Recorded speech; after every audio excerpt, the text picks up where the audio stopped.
I'd like to tell you about the strangest secret in the world. Some years ago, the late Nobel Prize-winning Dr. Albert Schweitzer was being interviewed in London, and a reporter asked him, "Doctor, what's wrong with men today?" And the great doctor was silent a moment, and then he said, "Men simply don't think." It's about this that I want to talk with you. We live today in a golden age. This is an era that man has looked forward to, dreamed of, and worked toward for thousands of years. But since it's here, we pretty well take it for granted. We in America are particularly fortunate to live in the richest land that ever existed on the face of the earth, a land of abundant opportunity for everyone. But do you know what happens? Well, let's take 100 men who start even at the age of 25. Do you have any idea what will happen to those men by the time they're 65? These 100 men who all start even at the age of 25 believe they're going to be successful. If you ask any one of these men if he wanted to be a success, he'd tell you he did. And you'd notice that he was eager toward life, that there was a certain sparkle to his eye, an erectness to his carriage, and life seemed like a pretty interesting adventure to him. But by the time they're 65, 1 will be rich. 4 will be financially independent. 5 will still be working. 54 will be broke. Now think a moment. Out of the 100, only 5 make the grade. Now why do so many fail? What has happened to the sparkle that was there when they were 25? What's become of the dreams, the hopes, the plans? And why is there such a large disparity between what these men intended to do and what they actually accomplished? When we say about 5% achieve success, we have to define success. And here's the best definition I've ever been able to find. Success is the progressive realization of a worthy ideal. If a man is working toward a predetermined goal and knows where he's going, that man is a success. If he's not doing that, he's a failure.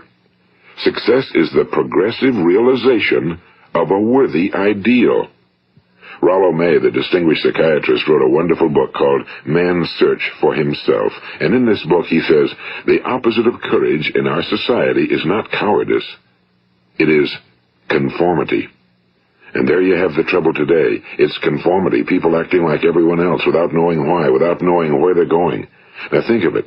In America right now, there are over 18 million people 65 years of age and older. And most of them are broke. They're dependent on someone else for life's necessities.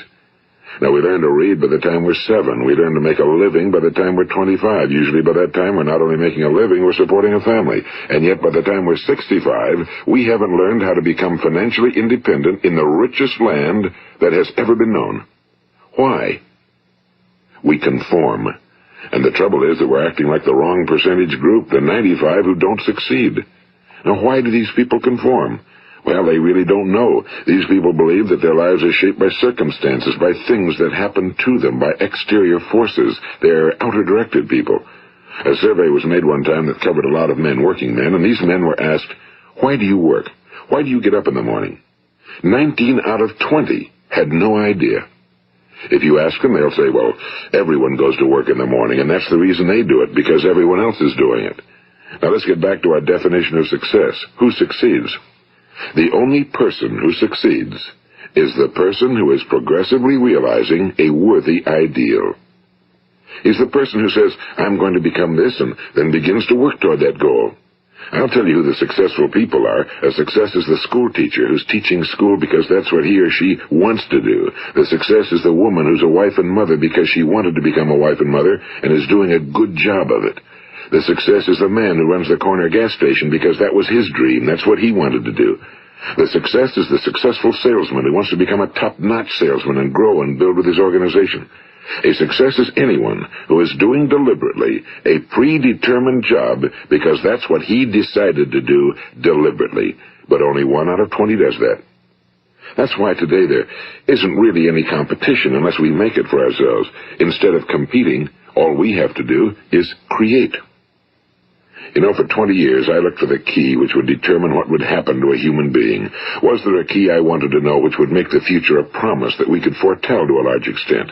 Was there a key that would guarantee a person's becoming successful if he only knew about it and knew how to use it? Well, there is such a key, and I've found it. Have you ever wondered why so many men work so hard and honestly without ever achieving anything in particular, and others don't seem to work hard and yet seem to get everything? They seem to have the magic touch. You've heard them say that about someone. Everything he touches turns to gold. And have you ever noticed that a man who becomes successful tends to continue to become successful? And on the other hand, have you noticed how a man who's a failure tends to continue to fail? Well, it's because of goals. Some of us have goals, some don't. People with goals succeed because they know where they're going. It's that simple. Think of a ship leaving a harbor, and think of it with the complete voyage mapped out and planned. The captain and crew know exactly where it's going and how long it'll take. It has a definite goal. Now, 9,999 times out of 10,000, it will get to where it started out to get. Now, let's take another ship, just like the first, only let's not put a crew on it or a captain at the helm. Let's give it no aiming point, no goal, no destination. We just start the engines and let it go. I think you'll agree with me that if it gets out of the harbor at all, it will either sink or wind up on some deserted beach, a derelict. It can't go anyplace because it has no destination and no guidance, and it's the same with a human being. Take the salesman, for example. There's no other person in the world today with the future of a good salesman. Selling is the world's highest paid profession, if we're good at it and if we know where we're going. Every company needs top-notch salesmen, and they reward those men. The sky's the limit for them. But how many can you find? Someone once said the human race is fixed, not to prevent the strong from winning, but to prevent the weak from losing. The American economy today can be likened to a convoy in time of war. The entire economy is slowed down to protect its weakest link, just as the convoy had to go at the speed that would permit its slowest vessel to remain in formation. That's why it's so easy to make a living today. It takes no particular brains or talent to make a living and support a family today. So we have a plateau of so-called security, if that's what a person's looking for. But we do have to decide how high above this plateau we want to aim. Now let's get back to the strangest secret in the world, the story that I wanted to tell you today. Why do men with goals succeed in life and men without them fail? Well, let me tell you something which, if you really understand it, will alter your life immediately. If you understand completely what I'm going to tell you from this moment on, your life will never be the same again. You will suddenly find that good luck just seems to be attracted to you. The things you want just seem to fall in line, and from now on you won't have the problems, the worries, the gnawing lump of anxiety that perhaps you've experienced before. Doubt, fear, well, they'll be things of the past.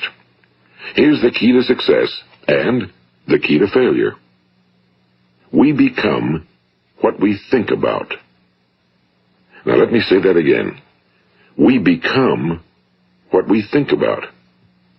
Throughout all history, the great wise men and teachers, philosophers and prophets have disagreed with one another on many different things. It's only on this one point that they are in complete and unanimous agreement. Listen to what Marcus Aurelius, the great Roman emperor, said. A man's life is what his thoughts make of it. Disraeli said this. Everything comes if a man will only wait. I've brought myself by long meditation to the conviction that a human being with a settled purpose must accomplish it, and that nothing can resist a will that will stake even existence for its fulfillment. Ralph Waldo Emerson said this, a man is what he thinks about all day long. William James said, the greatest discovery of my generation is that human beings can alter their lives by altering their attitudes of mind. And he also said, we need only in cold blood act as if the thing in question were real, and it will become infallibly real by growing into such a connection with our life that it will become real. It will become so knit with habit and emotion that our interest in it will be those which characterize belief.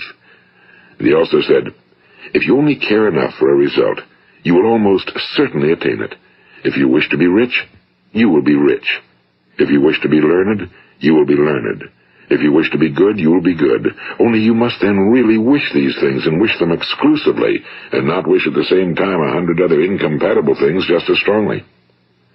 In the Bible you read in Mark 9:23, if thou canst believe, all things are possible to him that believeth. My old friend Dr. Norman Vincent Peale put it this way, this is one of the greatest laws in the universe. Fervently do I wish I had discovered it as a very young man. It dawned upon me much later in life, and I found it to be one of the greatest, if not my greatest discovery outside of my relationship to God. The great law, briefly and simply stated, is that if you think in negative terms, you will get negative results. If you think in positive terms, you will achieve positive results. That is the simple fact, he went on to say, which is at the basis of an astonishing law of prosperity and success. In 3 words, believe and succeed. William Shakespeare put it this way: our doubts are traitors and make us lose the good we oft might win by fearing to attempt. George Bernard Shaw said, people are always blaming their circumstances for what they are. I don't believe in circumstances. The people who get on in this world are the people who get up and look for the circumstances they want, and if they can't find them, make them. Well, it's pretty apparent, isn't it? And every person who discovered this for a while believed that he was the first one to work it out. We become what we think about. Now, it stands to reason that a person who's thinking about a concrete and worthwhile goal is going to reach it, because that's what he's thinking about, and we become what we think about. Conversely, the man who has no goal, who doesn't know where he's going, and whose thoughts must therefore be thoughts of confusion and anxiety and fear and worry, becomes what he thinks about. His life becomes one of frustration and fear and anxiety and worry. And if he thinks about nothing, he becomes nothing. Now, how does it work? Why do we become what we think about? Well, I'll tell you how it works as far as we know. Now, to do this, I want to tell you about a situation that parallels the human mind. Suppose a farmer has some land, and it's good fertile land. Now, the land gives the farmer a choice. He may plant in that land whatever he chooses. The land doesn't care. It's up to the farmer to make the decision. Now, remember, we're comparing the human mind with the land because the mind, like the land, doesn't care what you plant in it. It will return what you plant, but it doesn't care what you plant. Now, let's say that the farmer has 2 seeds in his hand. One is a seed of corn. The other is nightshade, a deadly poison. He digs 2 little holes in the earth, and he plants both seeds, one corn, the other nightshade. He covers up the holes, waters, and takes care of the land, and what will happen? Invariably, the land will return what's planted. As it's written in the Bible, as ye sow, so shall ye reap. Now remember, the land doesn't care. It'll return poison in just as wonderful abundance as it will corn. So up come the 2 plants, one corn, one poison. Now, the human mind is far more fertile, far more incredible and mysterious than the land, but it works the same way. It doesn't care what we plant. Success, failure.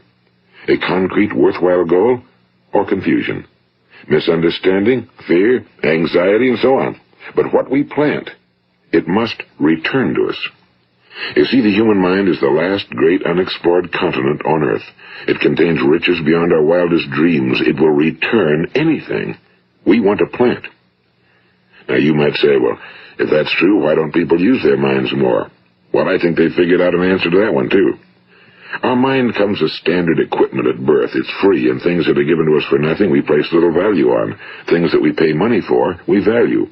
The paradox is that exactly the reverse is true. Everything that's really worthwhile in life came to us free. Our minds, our souls, our bodies, our hopes, our dreams, our ambitions, our intelligence, our love of family and children and friends and country, all these priceless possessions are free. But the things that cost us money are actually very cheap and can be replaced at any time. A good man can be completely wiped out and make another fortune. He can do that several times. Even if our home burns down, we can rebuild it. But the things we got for nothing, we can never replace. The human mind isn't used because we take it for granted. Familiarity breeds contempt. It can do any kind of job we assign to it, but generally speaking, we use it for little jobs instead of big, important ones. Universities have proved that most of us are operating on about 10% or less of our abilities. So decide now, what is it you want? Plant your goal in your mind. It's the most important decision you'll ever make in your entire life. What is it you want? Do you want to be an outstanding salesman? A better worker at your particular job? Do you want to go places in your company? In your community? Do you want to get rich? All you've got to do is plant that seed in your mind, care for it, work steadily toward your goal, and it will become a reality. It not only will, there's no way that it cannot. You see, that's a law, like the laws of Sir Isaac Newton, the laws of gravity. If you get on top of a building and jump off, you'll always go down. You'll never go up, and it's the same with all the other laws of nature. They always work. They're inflexible. Think about your goal in a relaxed, positive way. Picture yourself in your mind's eye as having already achieved this goal. See yourself doing the things you will be doing when you've reached your goal. Ours has been called the phenobarbital age, the age of ulcers and nervous breakdowns and tranquilizers, at a time when medical research has raised us to a new plateau of good health and longevity. Far too many of us worry ourselves into an early grave, trying to cope with things in our own little personal ways, without learning a few great laws that will take care of everything for us. These things we bring on ourselves through our habitual way of thinking. Every one of us is the sum total of his own thoughts. He is where he is because that's exactly where he really wants to be, whether he'll admit that or not. Each of us must live off the fruit of his thoughts in the future, because what you think today and tomorrow, next month and next year, will mold your life and determine your future. You're guided by your mind. I remember one time I was driving through eastern Arizona, and I saw one of those giant earth-moving machines roaring along the road at about 35 miles an hour with what looked like 30 tons of dirt in it. A tremendous, incredible machine, and there was a little man perched way up on top with the wheel in his hands guiding it. And as I drove along, I was struck by the similarity of that machine to the human mind. Just suppose you're sitting at the controls of such a vast source of energy. Are you going to sit back and fold your arms and let it run itself into a ditch? Or are you going to keep both hands firmly on the wheel and control and direct this power to a specific, worthwhile purpose? It's up to you. You're in the driver's seat. You see, the very law that gives us success is a two-edged sword. We must control our thinking. The same rule that can lead a man to a life of success, wealth, happiness, and all the things he ever dreamed of for himself and his family. That very same law can lead him into the gutter. It's all in how he uses it, for good or for bad. This is the strangest secret in the world. Now, why do I say it's strange, and why do I call it a secret? Actually, it isn't a secret at all. It was first promulgated by some of the earliest wise men, and it appears again and again throughout the Bible, but very few people have learned it, understand it. That's why it's strange, and why for some equally strange reason it virtually remains a secret. I believe that you could go out and walk down the main street of your town and ask one man after another what the secret of success is, and you probably wouldn't run into one man in a month who could tell you. Now, this information is enormously valuable to us if we really understand it and apply it. It's valuable to us not only for our own lives, but the lives of those around us, our families, employees, associates, and friends. Life should be an exciting adventure. It should never be a bore. A man should live fully, be alive. He should be glad to get out of bed in the morning. He should be doing a job he likes to do because he does it well. One time I heard Grove Patterson, the great late editor-in-chief of the Toledo Daily Blade, make a speech, and as he concluded his speech, he said something I've never forgotten. He said, "My years in the newspaper business have convinced me of several things. Among them, that people are basically good, and that we came from someplace, and we're going someplace. So we should make our time here an exciting adventure. The architect of the universe didn't build a stairway leading nowhere." And the greatest teacher of all, the carpenter from the plains of Galilee, gave us the secret time and time again. As ye believe, so shall it be done unto you. I've explained the strangest secret in the world and how it works. Now, on this side, I want to explain how you can prove to yourself the enormous returns possible in your own life by putting this secret to a practical test. I want you to make a test that will last 30 days. It isn't going to be easy, but if you'll give it a good try, it will completely change your life for the better. Now, back in the 17th century, Sir Isaac Newton, the English mathematician and natural philosopher, gave us some natural laws of physics which apply as much to human beings as they do to the movement of bodies in the universe.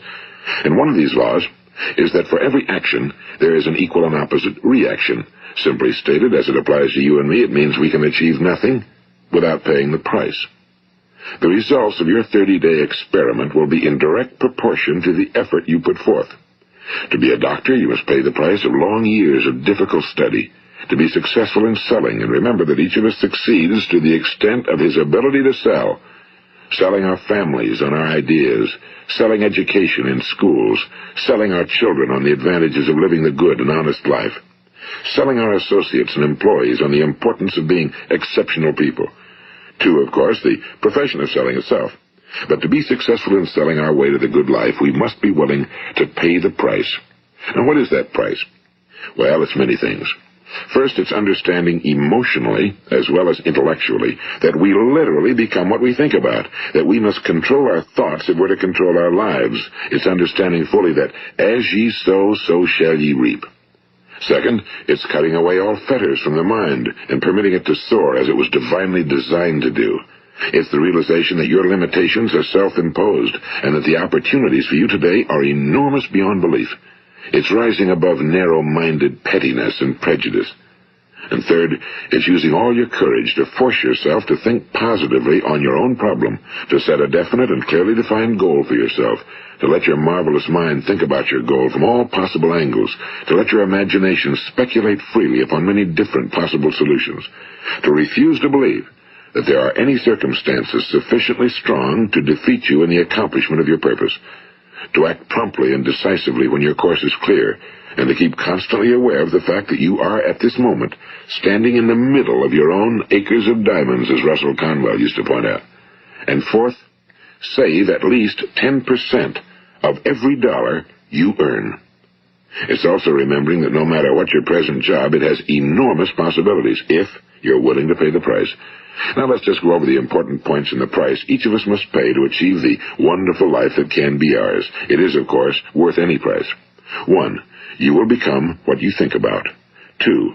Remember the word imagination and let your mind begin to soar. 3. Courage. Concentrate on your goal every day. 4. Save 10% of what you earn. And 5. Action. Ideas are worthless unless we act on them. Now, I'll try to outline the 30-day test I want you to make. Keep in mind that you have nothing to lose by making this test and everything you could possibly want to gain. There are 2 things that may be said of everyone. Each of us wants something, and each of us is afraid of something. I want you to write on a card what it is you want more than anything else. It may be more money. Perhaps you'd like to double your income or make a specific amount of money. It may be a beautiful home. It may be success at your job. It may be a particular position in life. It could be a more harmonious family. Each of us wants something. Now write down on your card specifically what it is you want. Make sure it's a single goal and clearly defined.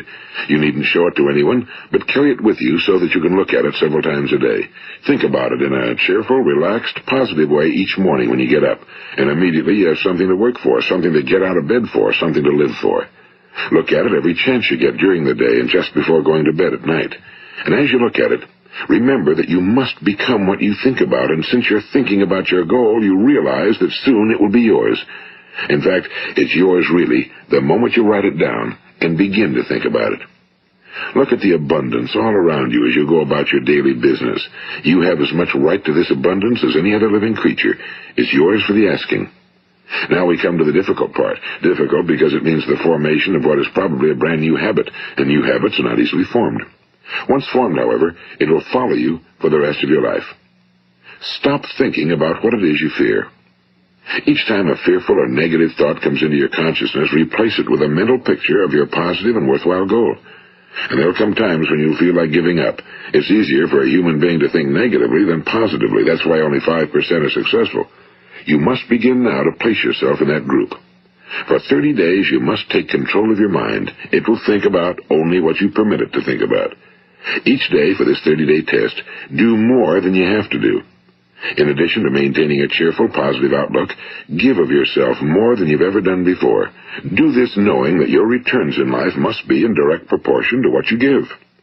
The moment you decide on a goal to work toward, you're immediately a successful person. You are then in that rare and successful category of people who know where they're going.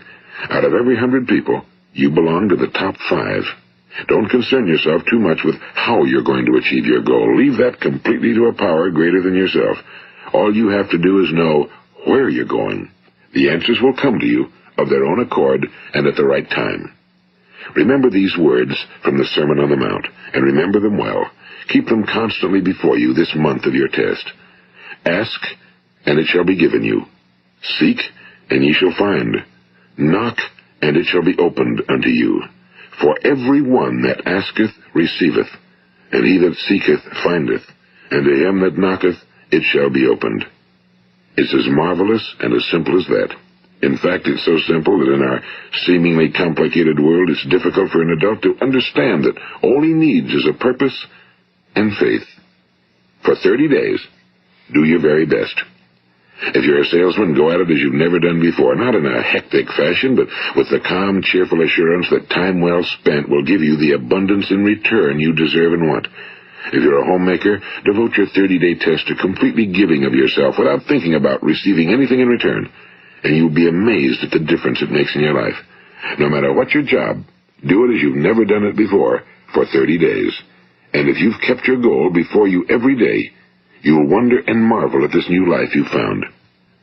Dorothea Brand, the outstanding editor and writer, discovered it for herself and tells about it in her fine book, Wake Up and Live. Her entire philosophy is reduced to the words, act as though it were impossible to fail. She made her own test with sincerity and faith, and her entire life was changed to one of overwhelming success. Now, you make your test for 30 full days.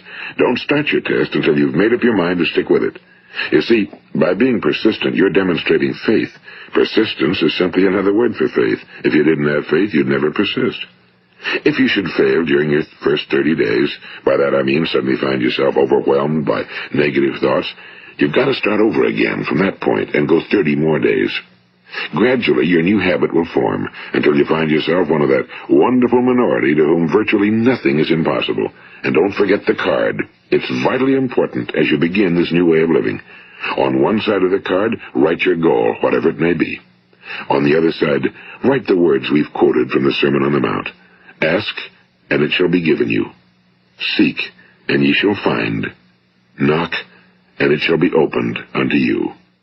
Nothing great was ever accomplished without inspiration. See that during these crucial first 30 days, your own inspiration is kept at a peak. And above all, don't worry. Worry brings fear, and fear is crippling. The only thing that can cause you to worry during your test is trying to do it all yourself. Know that all you have to do is hold your goal before you. Everything else will take care of itself. Remember also to keep calm and cheerful. Don't let petty things annoy you and get you off course. Now, since making this test is difficult, some will say, why should I bother? Well, look at the alternative.